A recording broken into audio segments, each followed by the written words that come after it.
اللہ کے رسول حضرت محمد مصطفیٰ صلی اللہ علیہ وآلہ وسلم بار بار امام حسین کو بلند کر کے دنیا کو یہ بتاتے تھے کہ یہ حسین مجھ سے ہے اور میں اس حسین سے۔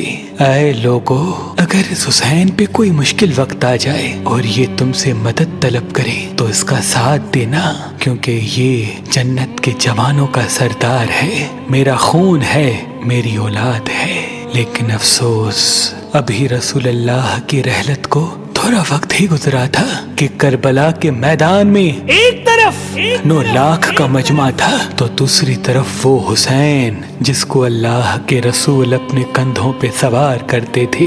امام حسین علیہ السلام اپنے نانا کی امت سے بار بار کہتے رہے کہ کیوں میرا رستہ روکا ہے؟ اے لوگو، پہچانو، میں تمہارے نبی کا نواسا ہوں، کیوں 3 دن سے میرے بچوں کو پیاسا رکھا ہے؟ کیوں میرے عزیز و اقارب کو شہید کیا ہے؟ بتاؤ، کیا میں نے رسول اللہ کی شریعت میں ترامیم کی ہے؟ کسی انسان کا حق کھایا ہے؟ کسی انسان پہ ظلم کیا ہے؟ اتنے میں فوج یزید ایک آواز میں کہنے لگی، اے حسین، ہم سب تجھے تیرے بابا علی کے بغض میں قتل کر رہے ہیں تاکہ یزید ہماری جھولیاں دولت سے بھر دے۔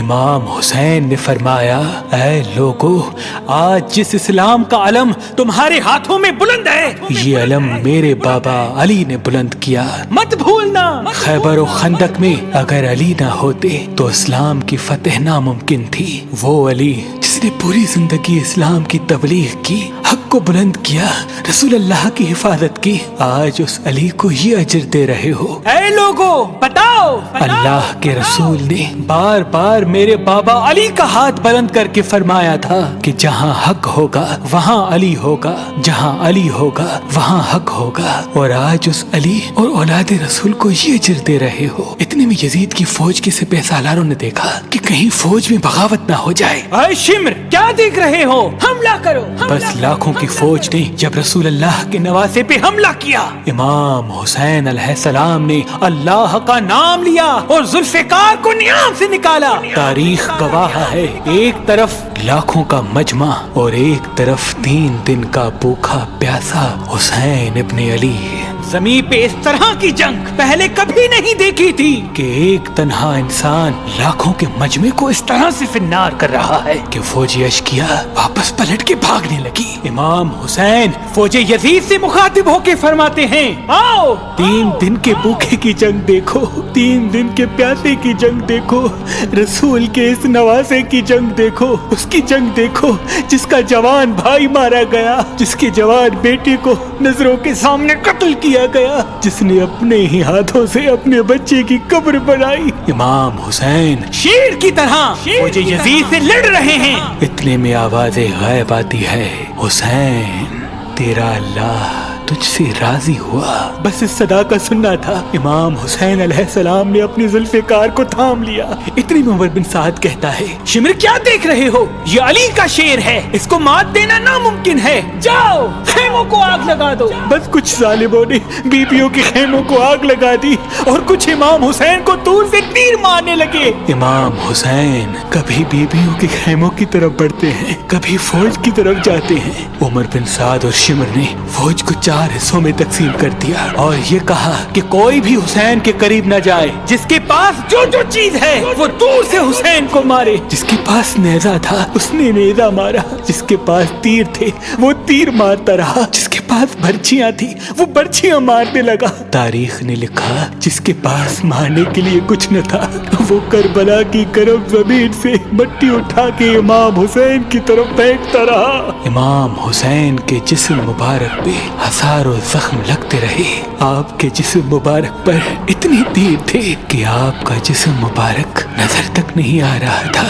بس جیسے ہی نواسا رسول گھوڑے کی سینگ سے زمین پہ آتے ہیں، فوج یزید यजीद झूमना शुरू कर देती है। लेकिन इतने में वो घोड़ा जिस पे आप सवारी किया करते थे वो इमाम हुसैन के चारों तरफ घूमना शुरू कर देता है ताकि इन तीरों से मैं अपने आका हुसैन को बचा लूं। वो घोड़ा दौड़ ही रहा था। इतने में उमर बिन साद ने कहा, ऐ लोगो रुको, मैंने अपनी आंखों से देखा था इस घोड़े पे अल्लाह के रसूल सवारी करते थे, कहीं तीर इस घोड़े को न लगे। और यूं तीरों को चलाना बंद किया गया।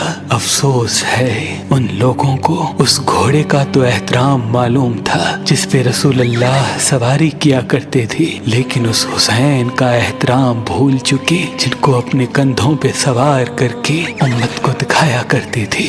बस इमाम हुसैन अलैहिस्सलाम जमीन करबला पे अपना सर रख के अल्लाह का शुक्र कर रहे हैं और वहाँ फौजी यजीद के मुख्तलिफ सिपाही इमाम हुसैन का सर काटने के लिए करीब आते हैं। जो भी करीब आके इमाम हुसैन के सर को देखे तो उसे इमाम हुसैन के चेहरे में रसूल अल्लाह का चेहरा नजर आए और वो चीख के दूर चला जाए। इतने में शिमर कहने लगा, ये काम मुझसे ही होना है। जैसे ही शिमर ने खंजर इमाम हुसैन के गले पे रखा तो वो देखे इमाम हुसैन के लब हिल रहे हैं। उसने सोचा, हमने हुसैन का पूरा खानदान कत्ल कर दिया, 3 दिन तक हुसैन के बच्चों को प्यासा रखा, शायद हुसैन हमें बद्दुआ दे रहे होंगे। सुनने के लिए कान करीब करे तो क्या सुने।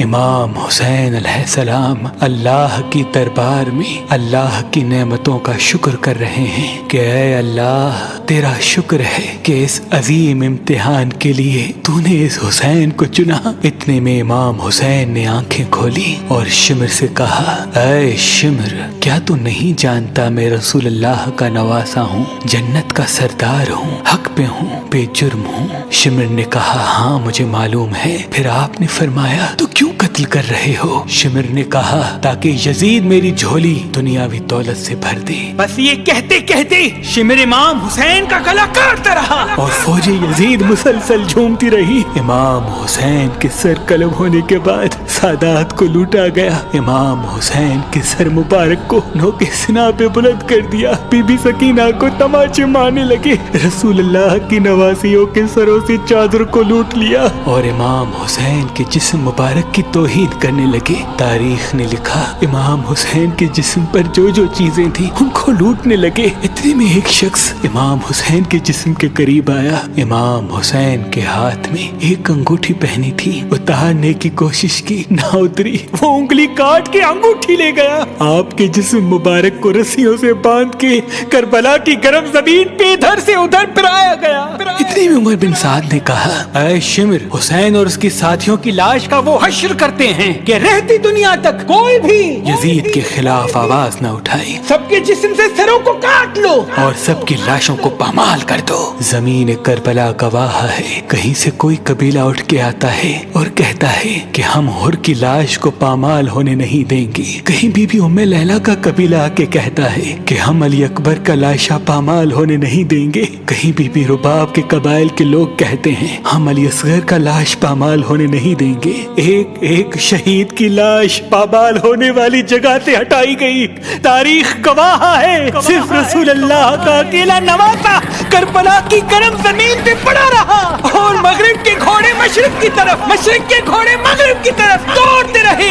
इमाम हुसैन का जिस्म पामाल होता रहा। इमाम जाफर सादिक अलैहिस्सलाम फरमाते हैं, मेरा सलाम हो मेरे उस गरीब दादा पर जिसकी लाश को इस तरह से पामाल किया गया कि उनकी दाईं पसलियां बाईं पसलियों की तरफ चली गई और बाईं पसलियां दाईं पसलियों की तरफ चली गई, जिनका सीना और पुश्त एक साथ हो गया। सलाम हो मेरे उस बेवतन दादा हुसैन पर जिनके जिस्म मुबारक के टुकड़ों को जमीन करबला पे बिखेरा गया। सलाम हो, सलाम हो, सलाम हो।